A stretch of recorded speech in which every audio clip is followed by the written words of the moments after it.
Elles ne cherchent pas à attirer l'attention. Elles arrivent discrètement, parlent peu, observent beaucoup. Et d'une certaine manière, elles semblent toujours savoir exactement ce qu'elles font.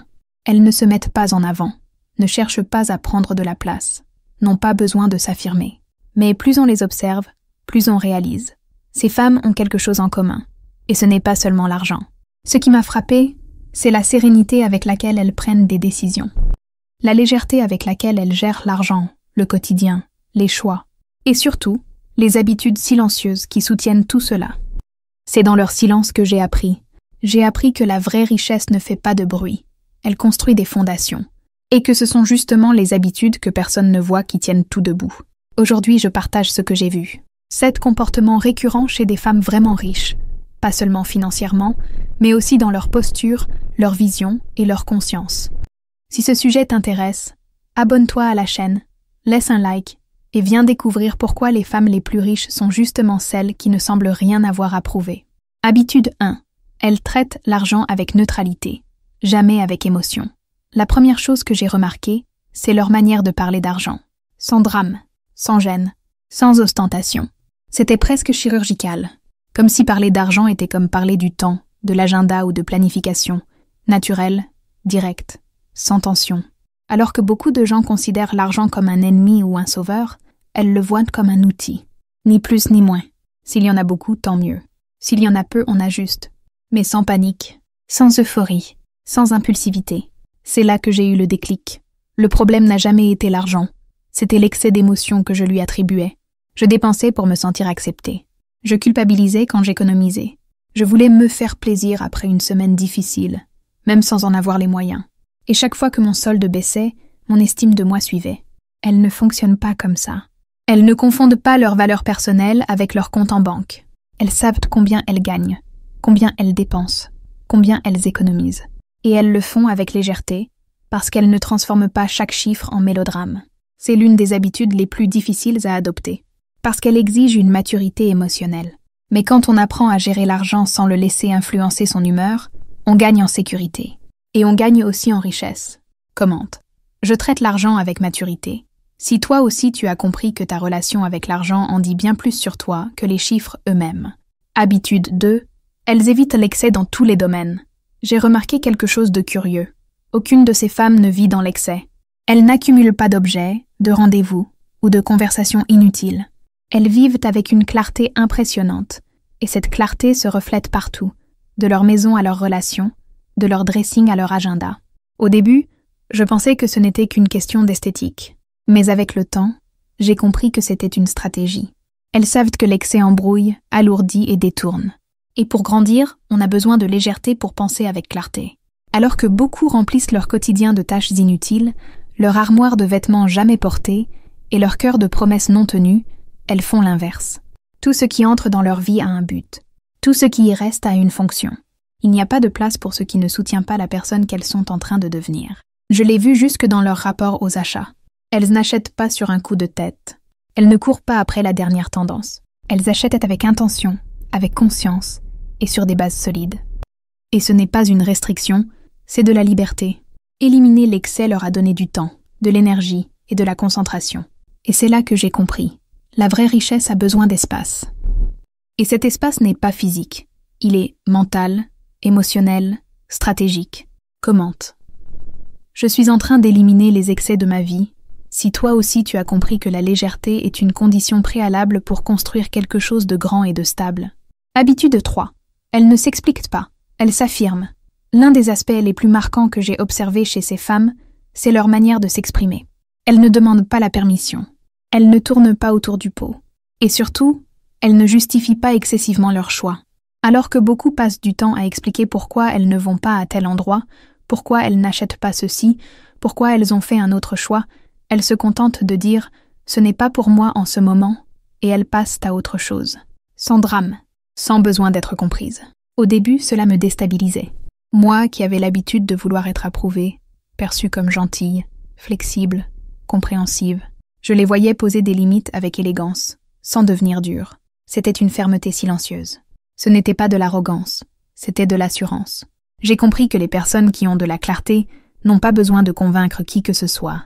et que chercher à être comprise tout le temps me vidait de mon énergie, me faisait douter de moi et retardait mes décisions importantes. Elles s'affirment en s'appuyant sur ce qu'elles savent qu'elles sont en train de construire. Et cela change tout, parce que le monde respecte ceux qui se respectent.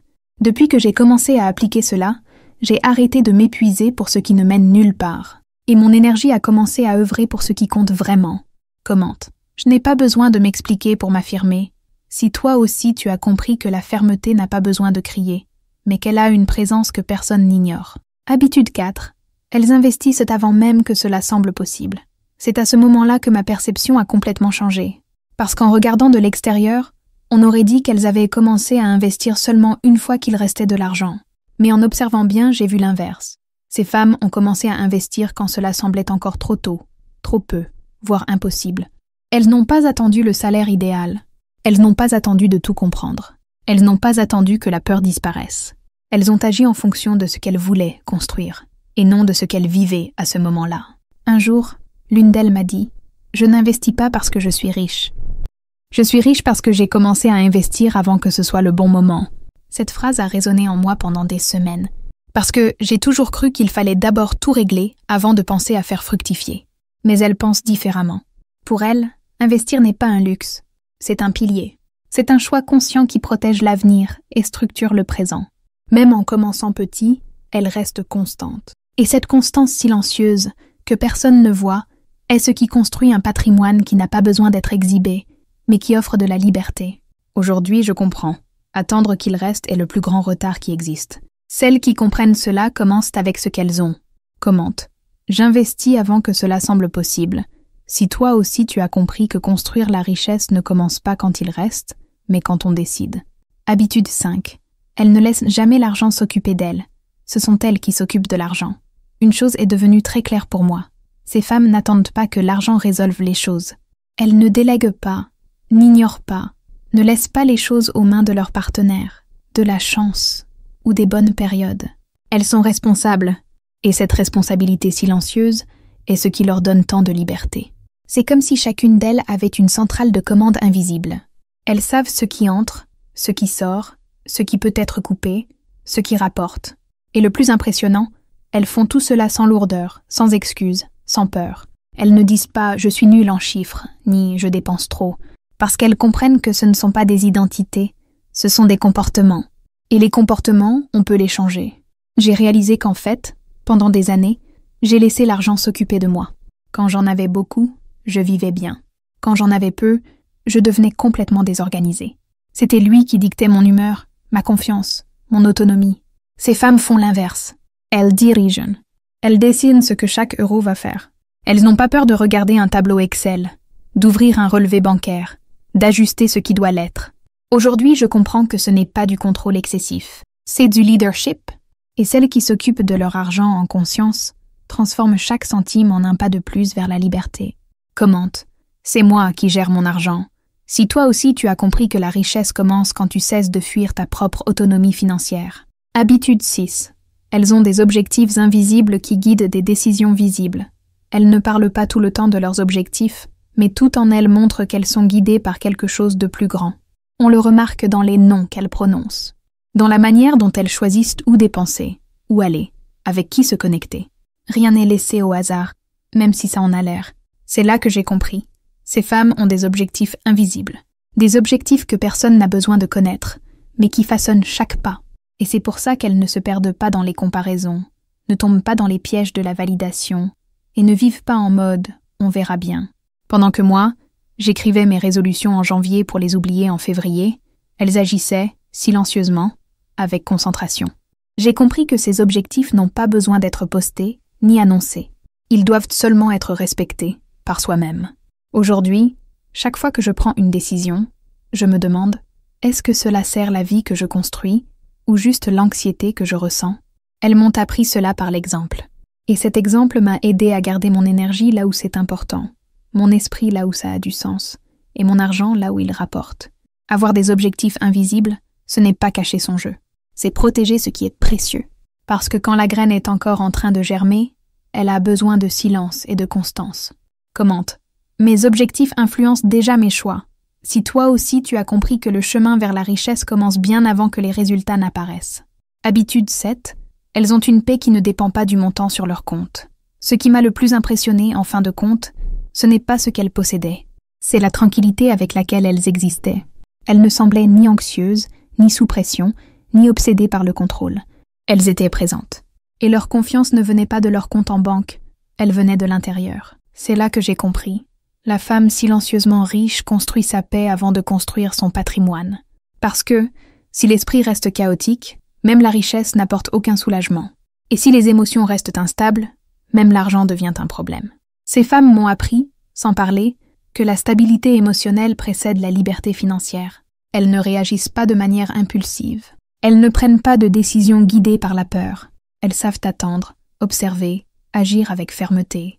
Leur compte grossit parce qu'elles ont déjà une structure intérieure pour le soutenir. Et c'est pour cela qu'elles ne vivent pas dans les montagnes russes. Elles savent rester stables dans les hauts comme dans les bas, car elles ne se définissent par aucun des deux. Aujourd'hui, je comprends que cette paix est une construction, faite de choix, de limites, de discipline et de conscience. Et quand elle s'installe, tout le reste commence à couler, avec plus de calme, avec plus de constance, et avec plus d'intention. Commente. Ma paix vient de moi, pas de mon solde. Si toi aussi tu as compris que la vraie richesse commence quand tu te sens entière, même avant de voir les chiffres grandir. Rien chez elle ne crie, mais tout en elle révèle. La façon dont elle marche, décide, prennent soin de ce qu'elles possèdent et se comportent quand personne ne regarde. Les femmes silencieusement riches ne se construisent pas par hasard. Elles sont façonnées, une décision à la fois. Elles ne veulent pas prouver, convaincre ou rivaliser. Elles sont bien trop occupées à construire. Et c'est en observant chacune de ces attitudes que j'ai compris. La richesse la plus puissante est celle qui se manifeste d'abord dans l'invisible, dans une pensée alignée, dans la maîtrise de soi, dans le choix silencieux de vivre avec intention. Il ne s'agit pas de chance, ni de formule magique. Il s'agit d'habitudes cultivées avec patience, conscience et courage. Si tu t'es reconnu dans l'un de ces pas, même encore en chemin, sache ceci, tu as déjà commencé. Et toute femme qui choisit de grandir en silence devient, en vérité, bien trop forte pour être ignorée. Commente ici, je suis silencieusement riche, si cette vidéo t'a parlé à un certain niveau. Et bien sûr, laisse un like, abonne-toi à la chaîne et partage avec une autre femme prête à grandir avec élégance, concentration et constance.